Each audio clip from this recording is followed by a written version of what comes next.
I don't know, I kind of like the idea of fresh. Like the chemicals.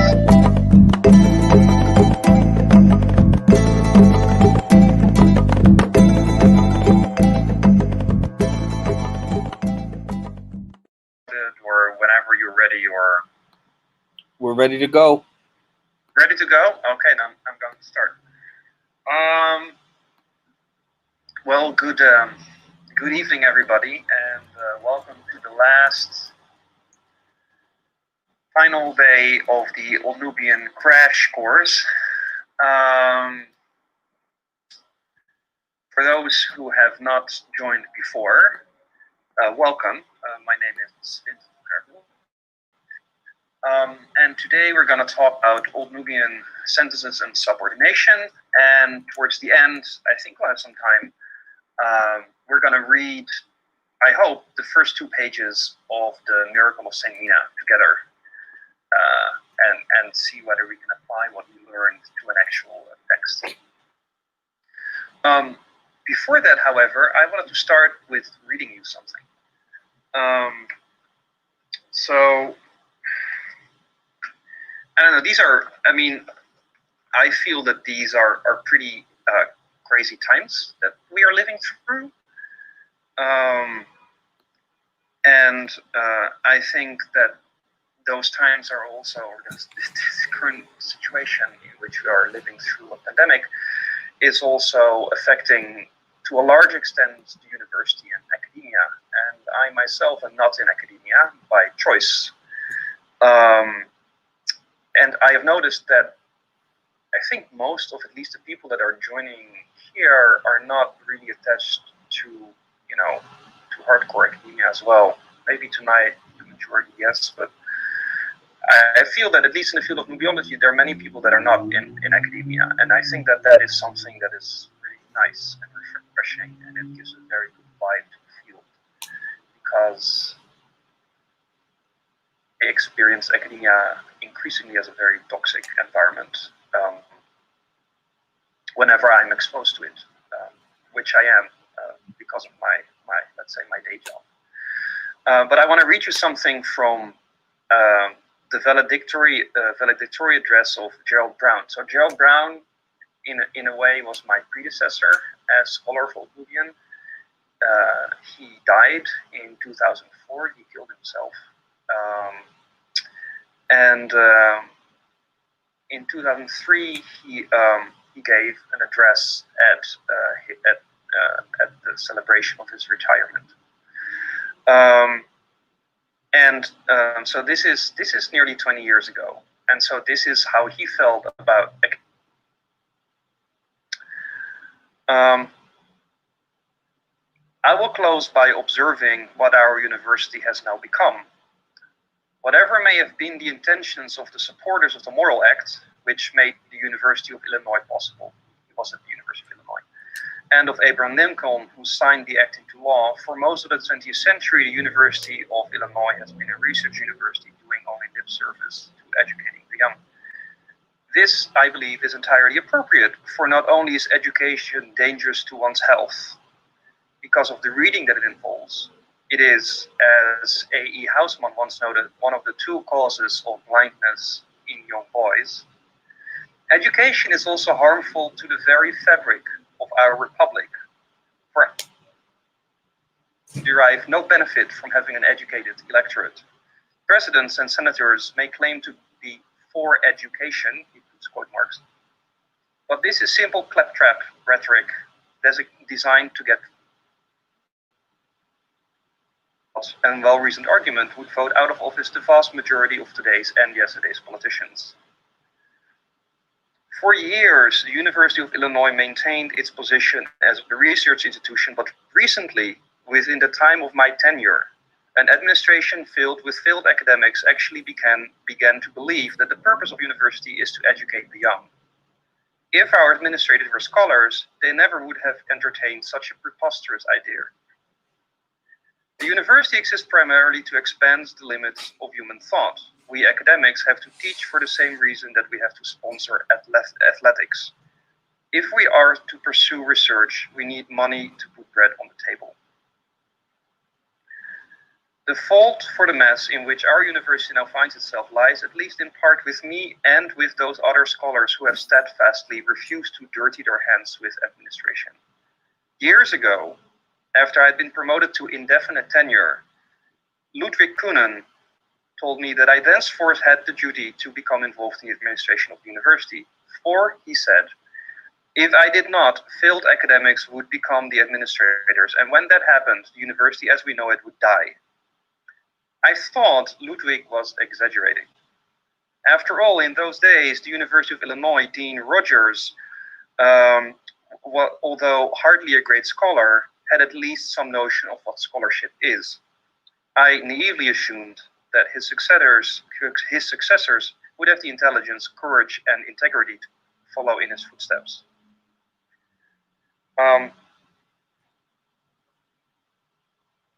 All his conservatism, because, like, in a way, I increasingly have the feeling that the perspective or the future of scholarship lies outside the university. So in that sense, I tend to agree with him, and I feel that what has been happening, during Nubia Fest and also during this course, is something that that maybe is something like that of fostering scholarship outside the university. At least I hope it is. I have, of course, within academic contexts, but I really feel that doing this outside to everyone and anyone who wants to listen is by far more interesting as a pursuit. And so I'm very thankful. Maybe that's what I want to say. I'm very thankful for you all being here with me this past week. And so on that note, let's get started. So there are two things that we will still have to do before we can look at a real text, which is to discuss topic and focus, and to discuss subordination. And so topic and focus is something that until recently was not very well described in Nubian, and it's related to two specific morphemes. So a topic marker yon, which has many different phonological realizations, and a focus marker lo, which, as you may recall or may remember, this one looks a lot like a locative marker. But phonologically, it behaves quite differently.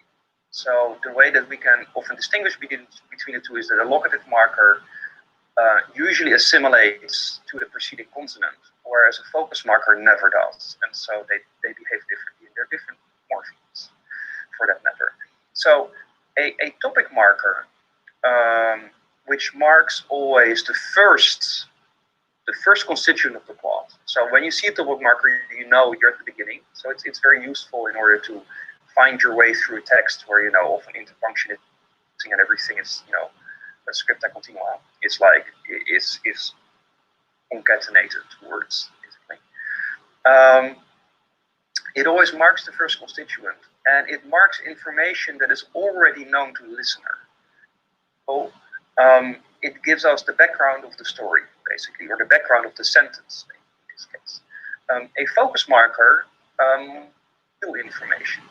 So you basically have this background-foreground effect. And Old Nubian uses these topic and focus markers in order to structure the way in which information is delivered in a discourse. So in multiple sentences. So it allows you to connect, or let's say to follow the stream of thought of the author. We don't have anything really like that in English. Of course, there are all kinds of pragmatic things you can do in a sentence. You can do syntactical stuff in order to move things to the beginning of the sentence that are more important and so on, or that are new information. But you cannot do anything morphologically in English. In Old Nubian you can, and actually in many other languages you can. They have similar types of system. Again, like funnily enough, Japanese has a topic marker that the Old Nubian topic marker works, also marking the first constituent in the sentence. So let's have a look at how that thing works. I think also it's a very nice example. Unfortunately, the example is very damaged, but I think the reconstruction is pretty okay, and it shows you how this works. So this is from John 1 verse 1. In the beginning was the Word, and the Word was with God. And so what we see in the Old Nubian, and at least the first part of the verse is pretty well preserved, is that the Word, which is clearly new information, right? Because we're really at the beginning of the gospel. The Word is here marked with a focus marker, right? Because it's new. And then the second part of the verse, or it's a dative. We can translate it within or at, a multiple versions possible with profound theological implications. Let's stick with the standard with God. I think that's the standard St. James translation, King James translation. And we have, presumably, at least it fits, the Word, which we now know to exist, marked with a topic marker. Because by the second part of the verse, the Word is known, right? And then what is the need? It's with God, or at God, or in God, or whatever preposition you want to choose. And so this works here very nicely because it's like this spotlight, right? So we go first to the Word, and then we go to with God. So those are the two new things that we need to absorb at the beginning of this gospel. And it also works like in longer narratives. For example, the miracle of St. Mina has several very nice examples of this kind of spotlight thing working. In this case, so the translation is, as it was Sunday, the sailor went up to the village to receive the sacrament. In that village, to the Church of the Holy Virgin Mary. There he entered to receive the sacrament. So we already know from the story that it is Sunday, right? So as it was Sunday, so this gives us the background of the story. Then our sailor, our boatsman, goes up to the village. We'll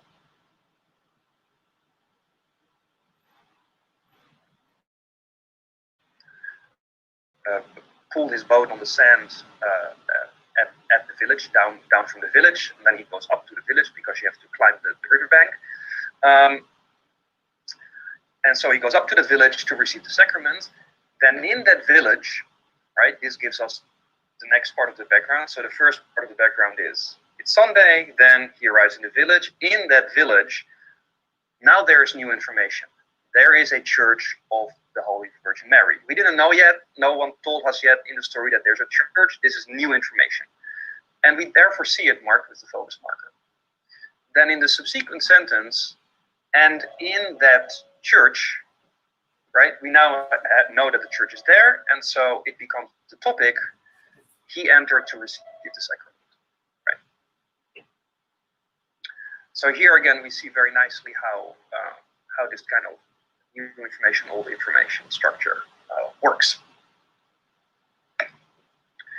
Now, I think I've said before that the focus marker, and we've seen it also in several rooms, that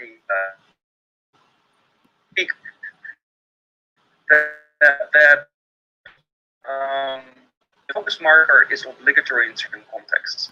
So, for example, when you have a nominal predicate in the main clause, it is obligatorily marked with a focus marker. Now, when we think about that, that's a very logical thing, because whenever you say that X is Y, then this Y, whatever X is by definition new information, unless you're repeating exactly the same sentence, right? So when I say the weather is beautiful today, then that it's beautiful is new information. The weather is assumed as already something that we know that we're talking about, right? So if I say the weather is beautiful today, the weather is warm today, and the weather is with a blue sky today, then all of these three things are new information, right? And so whenever you do that, in Old Nubian, you need this focus marker. So it follows logically from the way that we use nominal predication, that's always like a new piece of info. The same holds for negation, right? So negation, again, is something that is marked right? It's something that is marked clearly on the verb, but it's also like marked in terms of information. When we say that something is not happening, this is usually new information. It's rarely that we negate something, and this is a well-known fact, and so on. And so when something is negated in a main clause, we again find this focus marker. So this doesn't hold in embedded clauses, right? Or subordinated clauses, and that also kind of makes sense, right? Because what is subordinated is usually not the main theme of our conversation. It's not the main thing that you are supposed to listen to. It's background, it's additional information, it's a caveat. And so the fact that we don't find focus markers in embedded or subordinate clauses is very logical, because that's not the place where you hide your new information. Always going to be in your main clause. So that's how that works. By the way, if you have any questions, again, you can put them in the chat, or put them on Facebook. If you're watching this on Facebook, I'll get them, I don't know, Signal or messages, or I don't know. I usually get through one of the gazillion windows that are open in front of me. So let's now go to the second part, which is subordination. So subordination is when one sentence is subordinated to another one. In other words, it's less important. It usually gives us additional information about the events or situations that are happening in the main clause. Either they situate them in time, or they give us reasons or causes, or they introduce some form of conditionality. But they kind of situate the main clause. And there are many ways in Nubian to do this. What is important to remember is that, with a single exception, namely final clauses or purpose clauses, all Nubian subordinate clauses do not have a predicate marker A attached to its verb, to its verb. So whenever you see a verb that doesn't have this predicate marker, there is a good chance that the thing is a subordinated verb, and that you have to look a little bit further on to find the main verb. Furthermore, there are many ways to construct these subordinate clauses. So we have a set of temporal clauses, and they indicate things about like when, after, since, as, until, right? So they situate the main clause relatively in time. You can do a bare temporal clause, which basically is simply the verb but without this predicate marker. You can add postpositions to it, or a locative and a locative with a postposition, or only a postposition. There are some conjunctions, as and until, that you can use. Let's see if there is an example. Oh, yeah, I gave a nice example here. So we have all the different variations. I'm not gonna, talk through all of them, but you can inspect them in your own time. Here, let's say this is the minimal variant, so a bare temporal clause while the boatswain speaks. Then sometimes we have this with the perfective aspect, and in English sometimes you can use you can use a past tense as a translation if you like. There are all kinds of other things that you can do with locative, as I said, with locative and a postposition. For example, these conjunctions like until and as usually actually take perfective aspect. So it's quite interesting that there are certain conjunctions that always take this perfective aspect, and this is consistently shown in the texts, even in texts that otherwise don't really show anymore the retention of this specific morpheme. Then we go to conditional clauses. There are two, well, more, actually there are more than two, I would say. I think I only list two here, but there's like one that's really obscure. But I think there are only two in the slides. There are two flavors, let's say. There's one that's very clearly visible because it's introduced with this adverb ablasin, if. there has been a lot of discussion about what this thing derives from or what it is and how it should be analyzed, but let's say just it means if. Followed by a bare temporal clause, right? So here literally just have our subject, our object, and our little verb, and notice there's no predicate marker here. The predicate marker hides under the first CEO becomes that. So if the postman kicks me, I go home. And you can also do it co-referential, right? So this is non-co-referential in the sense that the subject of the protasis is different from the subject of the apodosis, right? So we call the first part of the conditional clause usually with a luxurious word protasis, and then the second part the apodosis, like the conclusion, or the premise and the conclusion, or whatever you want to call it. So in this case, the subjects are different, right? The first of the protasis is a third person, and with the apodosis is the first person. When it's a co-referential conditional clause, then we have both the subjects are the same, right? So this works similar as with the relative clauses. Like there's a morphological distinction between these two, and we'll see exactly what that is. So this type of construction you can do with either form. Oh wait, there's one question here. Are the locative and focus marker diachronically of the same origin or just coincidentally similar? This is a very nice question. I do not know. It could very well be that they were developed but at different points in time. So the question is actually, so whether this law, basically our locative marker, is the same as this law, right? And so at least in Old Nubian, in the text that we have it, they behave differently phonologically, but that doesn't mean that they don't have the same origin. That is a correct suggestion.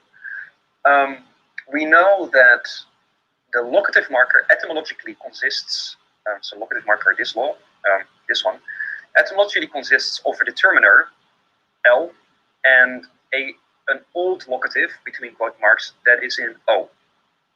There are several words in which we find only the O. And for example, the O is also found on personal pronouns and on proper names. So that suggests that, you know, things that are inherently determined don't get law, but they get O. So this is actually really quite nice that we can still see this. So we know that this is a determiner plus O. Of course, at some point, people forgot that it is that, and it just becomes treated as a single morpheme, up to the point that actually in modern Nubian, I think that the morpheme is simply this L, which has become an R. So this O has been dropped completely out of the morpheme. For the focus marker law, that is consistently law. So it could either mean that that is of a completely different origin, or it could be that it's simply older and there's even less understanding about the fact that that thing originally was two things. We don't know.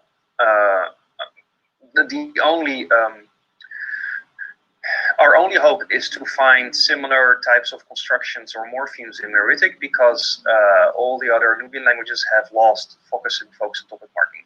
So this is a system that's also dying out, and you see this also in later documentary texts, that people really don't know anymore how to use these morphemes, and they kind of, you know, use them in wacky ways.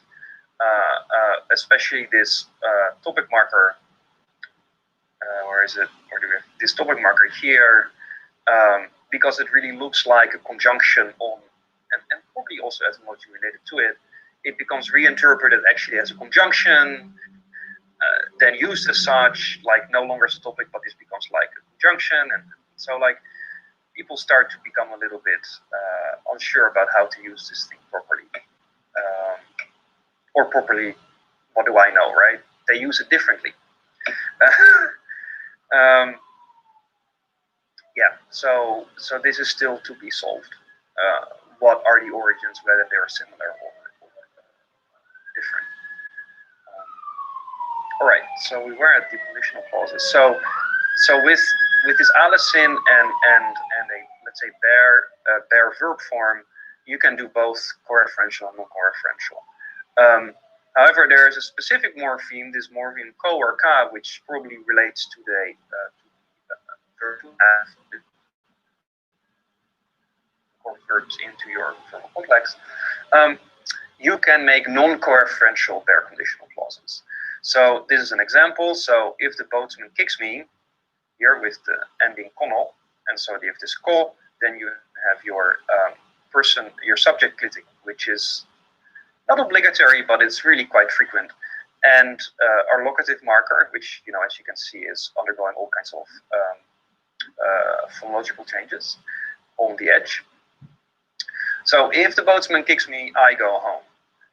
I'm really sorry about how boring these examples are, but they're just, to keep things consistent somehow.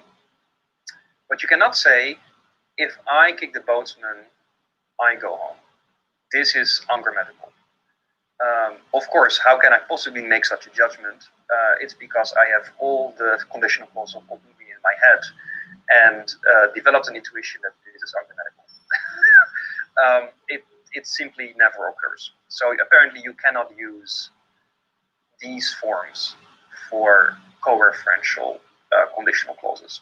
Why? We don't know, but that's how it is. Then we go to final clauses. So this is the one. Final clauses are usually translated with in order to or so as to. Like, they're also sometimes called purpose clauses.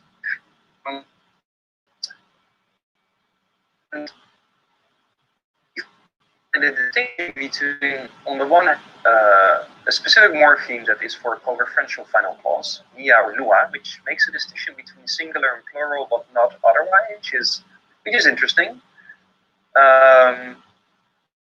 This is like, say, not typical, like to have in this distinction really appear in the morphology. You either distinguish all persons or none, but like just singular and plural, regardless of the person, is something that's actually unique to this specific morpheme.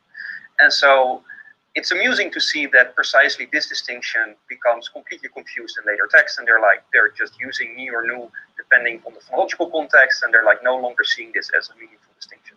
But in older texts, or at least what I suggest, is that this distinction is still there, and people know very well which one to use where. But because this contrast is not mirrored elsewhere in the verbal system, it becomes obsolete. The fact that you don't mark person, by the way, is logical, because this is co-referential, so it means that we can deduct the person from our main verb here. So if I go home in order to kick the boatsman, right? So since it is co-referential, I know that the subject of this verb is the same as the subject of this verb, right? And because I know the subject of this verb is the subject of this verb, it also seems to become irrelevant whether I mark this for singular or plural, because I would already know, right? And so this is just let's say the laziness of the language user that always tries to find corners. Yeah, that's how we use language to cut corners. We have so this is the co-referential area, and then we have the unsurprisingly a baked-in subject suffix, right? Because in this case, you actually want to know who's doing it.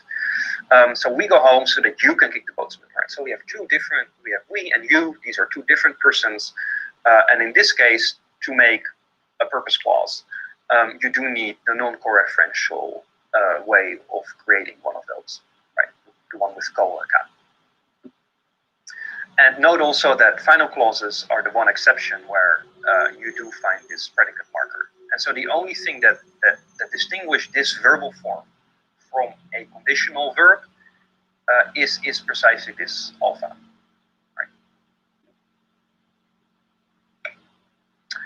Right?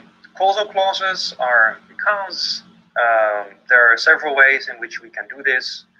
As you can see, there are all these nice postpositions you can use. They all derive from the same verbal roots, jo, to go. They They come with different types of case marking, but as you can see, they all kind of. So that actually finishes all the grammar we're going to discuss this week. And so if there are any medical related now, we can deal now. If there are move on, we're actually looking at some real text, which will goes with the decade.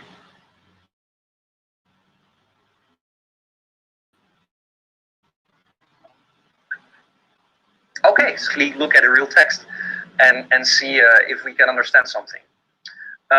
So we're going to look at the miracle of Semina.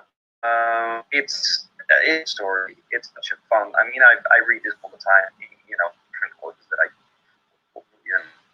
introductors, because as you see the match really well. Holes in it that are difficult, that is necessary. It is written by a well-educated scribe. I mean, it's really nice letters, and moreover, the story, the way it is told, really suggests that we're dealing with a quite possibly an originally Nubian story.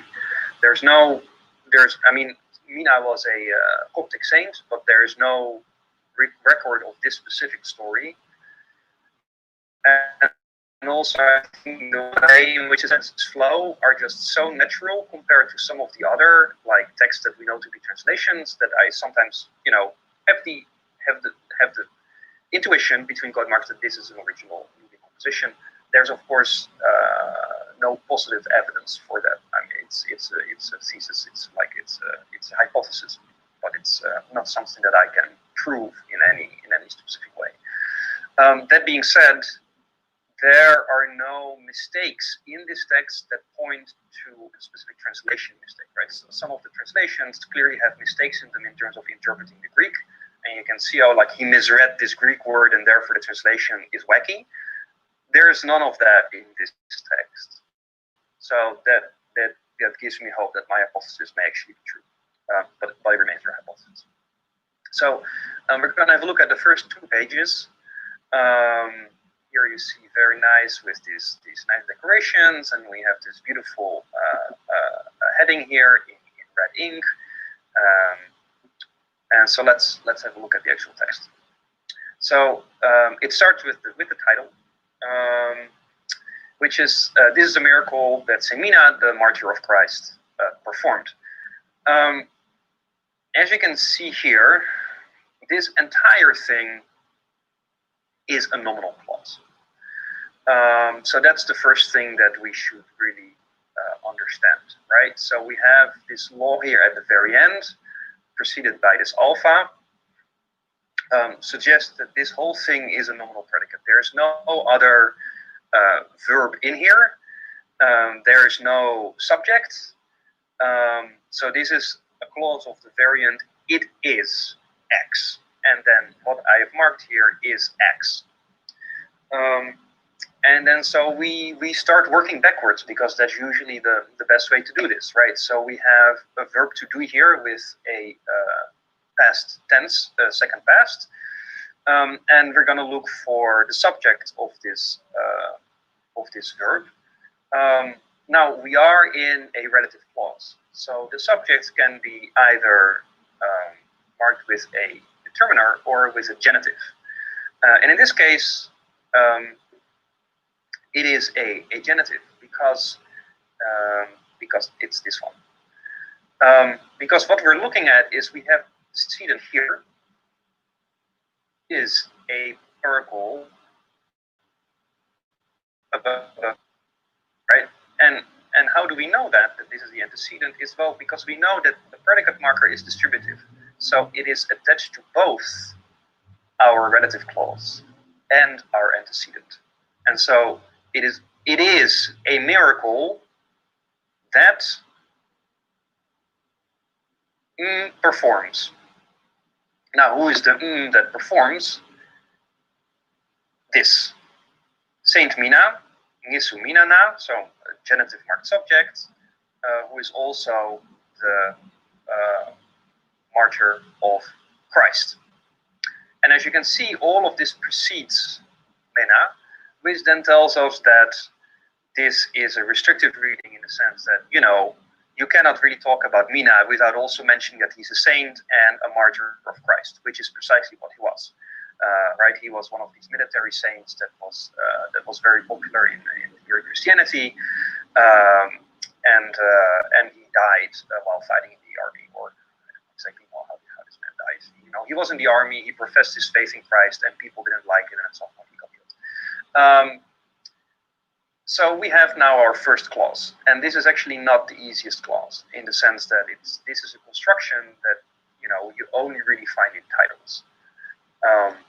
But it is analyzable with what we have learned this week if just walk through it systematically. Then we have our little, in the peace of God, amen. Just a little, there's no verb.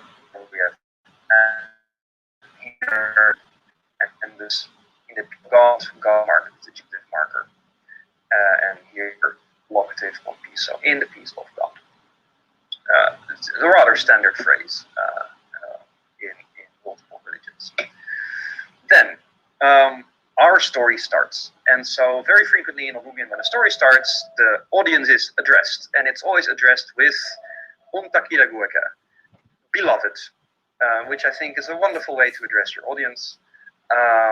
It's also my Twitter handle. This is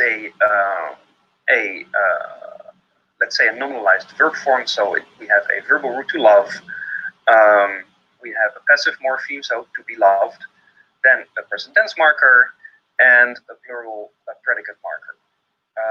That is usually used, we didn't talk about this, but the predicate marker can also be used in lieu of a vocative, right? So that's what we're dealing with here. And then also this ka additionally marks this as an appeal, like as something that is called out to somebody else. Oh, you beloved. Oh, you that are loved. Something like that. Beloved. It's a very frequently occurring phrase. So now we know that we're at the beginning, and we get first in our story. So this we need there's our purpose. It's not at the end. But it's nearly at the end, so the only thing that follows here is an adjunct. It gives us some more location information. So adjuncts can be following the verb, so that sometimes happens. So we have a verb here. It's a verb to exist with a past tense marker and a predicate marker. So we can already see that there is no subject listing on this verb, right? That means that our subject, we expect it to be explicit, right? Because if it's not explicit, we see a subject marker, or if it's subjectized, we see subject marker. When we see no subject marker, then we must look somewhere in the sentence where is a nominative case mark thing. And it's right here where it should be, at the beginning, a woman. So also note here the usage of this one. So like a specific woman, or a certain woman, maybe we can even say in English, a certain woman was living. We see the focus marker law here, so this is new information, this is true, we only just started the story, we have no idea what this is about, but we know there's a certain woman who is existing or living in a village, in the, or a city, even like dip can also be city, like this is a little bit tendentious translation, in a locality, if we want to be neutral about it, a specific locality that shall not be named. Actually, we don't really figure out what the name of this locality is, but we know that it's in the district of Alexandria, which is in the north of Egypt, and which is, relatively close to where the action is happening, right? So there's a reasonable this is a reasonable place for this woman to live, considering that the action is going to take place in Mariotis, which is just a little bit to the west of Alexandria. So there we have our first sentence. Then we, of course, would like to know what's going on with this woman. And we are introduced indeed in the second sentence what precisely is her issue. She remained barren and bore neither son nor daughter. So knowing that we are here in the past tense, we possibly expect that another past tense verb will follow, and indeed it's here. She remained barren. So and bore neither son nor daughter. So this is a little bit of a complicated sentence. We see here the verb to bear, past tense and the predicate marker, followed by this auxiliary. And so this is already quite interesting. Why, for example, don't we find to bear directly with a negative suffix? Why is the auxiliary construction used? Maybe it's because the whole thing is stop focus marked, and maybe that's why you cannot do that. But then again, focus marking happens all the time in negative verbs. So like why would you need this type of construction? We just simply don't know. Like I have no explanation why they chose to say it like this. Furthermore, we see our subject right here. It's topic marked. Because she has been introduced, right, in the previous sentence. So she is old information. We're now going to talk about this certain woman in the district of Alexandria, and therefore she's topic marked in this sentence, and therefore we also find this subject on our main verb, right? This is our main verb, an auxiliary, and this is the meaning carrying verb, let's say, of that construction. Now, we see here that there's also these two verbs here. A verb to be barren or to be infertile with a predicate marker. So we know this is a converb. But then there is this verb to sit with a conjunction attached to it and nothing else. We know from modern Nubian languages that the verb to sit is used for habitual constructions. However, it is not at all used in other literary texts. So is this spoken language that infiltrates into a naturally told narrative rather than something that's translated word by word from Greek? Maybe. That could be an explanation of why this specific progressive auxiliary, or whatever you want to call it, is used in this context. But we can understand it thanks to our knowledge of present-day Nubian, now Nubian languages. So we know that she remained barren, so she was in the process, she was constantly remaining barren, and she bore no son, neither son nor daughter, right? So we have here these two, neither son nor daughter, again with this conjunction and the ende, and two accusative marked things. And these things are the object of Unaran Menando. Your question is, of course, what is the object doing after, behind a verb? Well, this is one of these cases where heavy constituents can extrapose behind the main verb, because this is a conjoined. These are two conjoined noun phrases. These count as heavy, and so you can let's say leave them behind the main verb. So we already see that in the second sentence there are actually quite a number of things that we are unprepared for, right? So this construction, we have no idea it existed. Before I saw this text, I had no idea it existed. There is an auxiliary construction that we cannot explain why it is here and why they wouldn't say it in the odd way. And we are dealing with something syntactical, namely like a heavy extra post.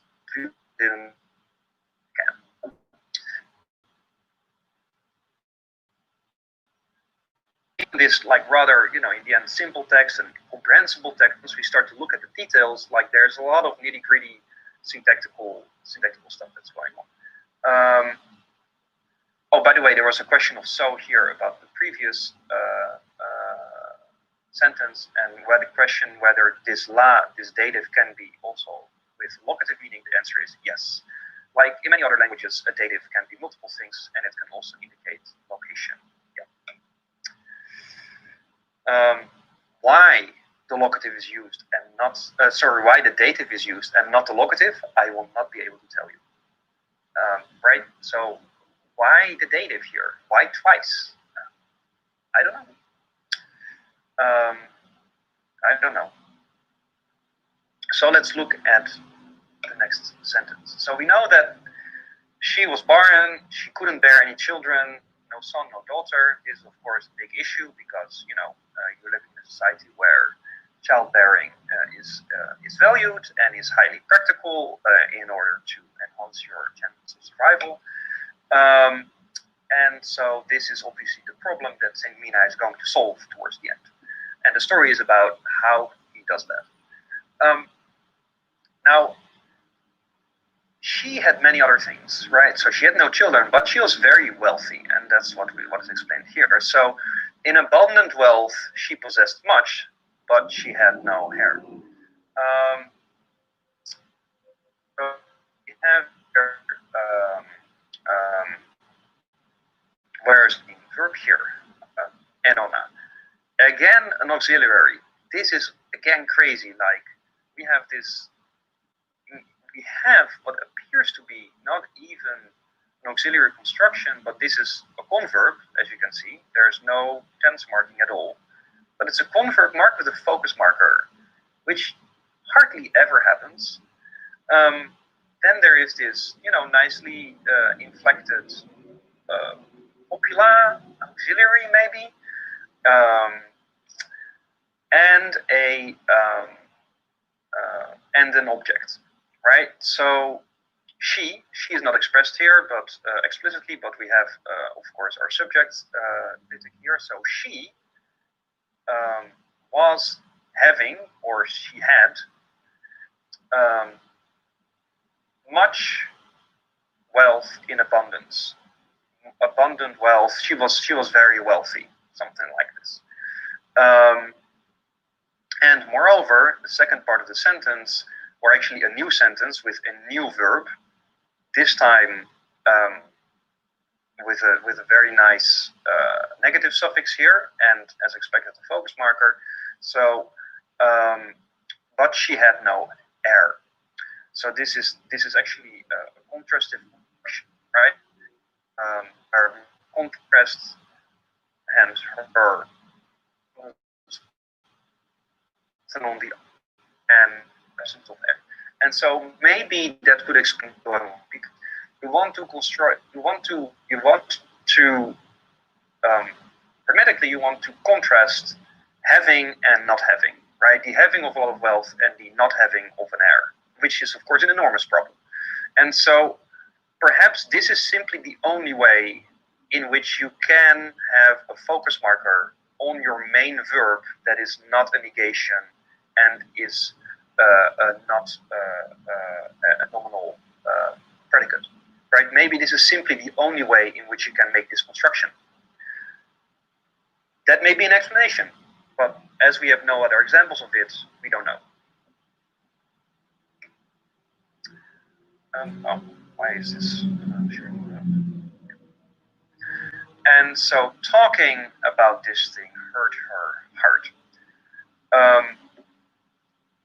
So here we have our subject. This is again kind of crazy. This is also not something that you see very often. But so the subject seems to be headed by this verbal form marked with a predicate marker. This is already quite weird. It may have to do with the verb to say or e. In general, hardly takes any morphology. The effective verb. And so, like, an increase, for example, takes. So maybe that's what's going on here, but we don't really know. We can interpret the sentence, however. We can see the main verb is here, so it's to afflict. Transitive marker, it's in the past. There's a third person subject, which is this thing that is topic marked. And it caused affliction, maybe this is how we translate it, to her heart, or it afflicted to her heart. or her soul, or whichever translation you prefer, her heart soul. And what is afflicting her heart is saying about this thing. So talking about it, telling about it, talking about this thing afflicted her heart. Right? So this Julia here, this construction of Julia plus a genitive is usually translated about this thing. Talking about this thing hurt her heart. Oh, why does it constantly go to the wrong thing? And then to drive the point home, not only she was infertile or barren, her entire household was afflicted. So this was a real issue. All who lived at her house were barren: the servant girls, the cows, up to the fault. And so again, we see our sentence here. Okay, there is our verb. Is right. Again, this is really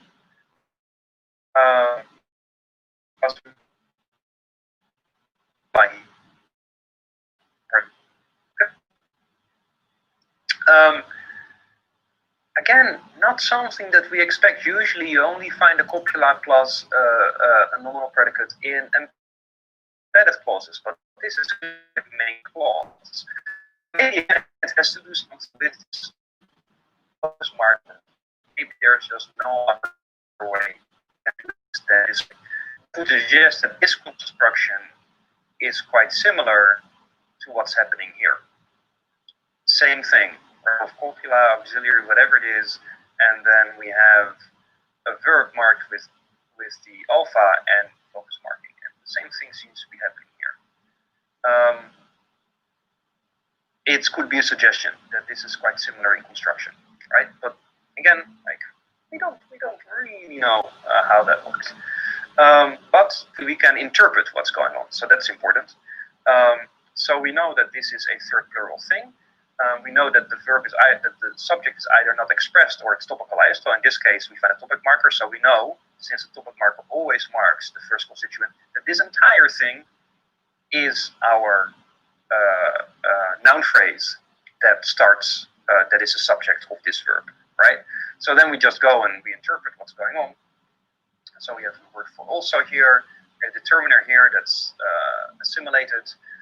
We find the word all, and we know that this is a predictive quantifier. We know that it usually follows a relative clause, and we know that that relative clause is usually marked with a predicate marker, which is right there, right? So we know that all who well, what does it say here? All who lived or who existed in her house. So everyone who existed in her house was barren, right? And we see that this is plural, and also this is plural marked. And then we have this whole bunch of things that follows the main verb at the end. So we know that this is either additional or because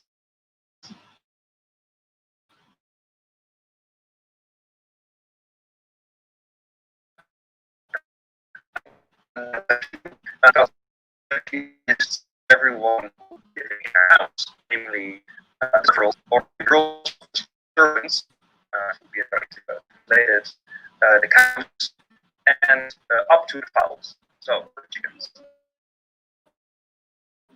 So all animals and they were.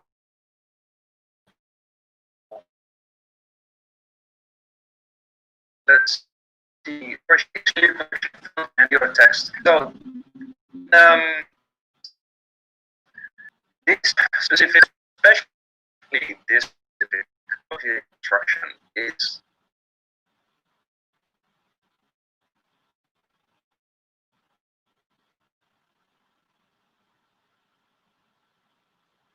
something that you would regularly do when you're telling a good story in your native language.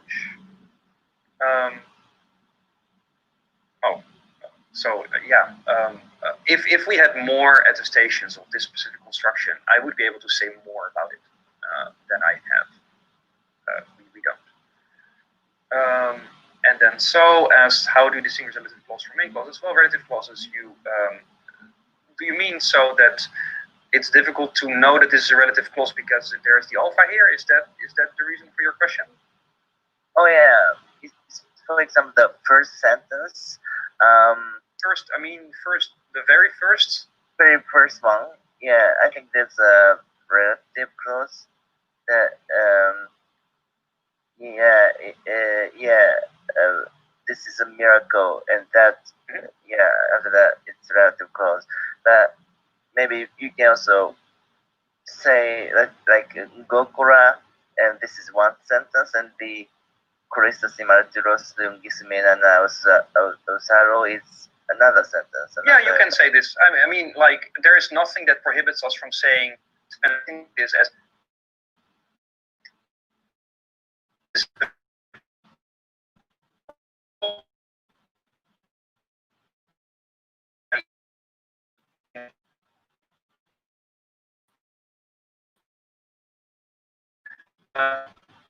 in this case, in the end, when you see this is done by Saint the martyr of Christ, you're saying the same thing that you're saying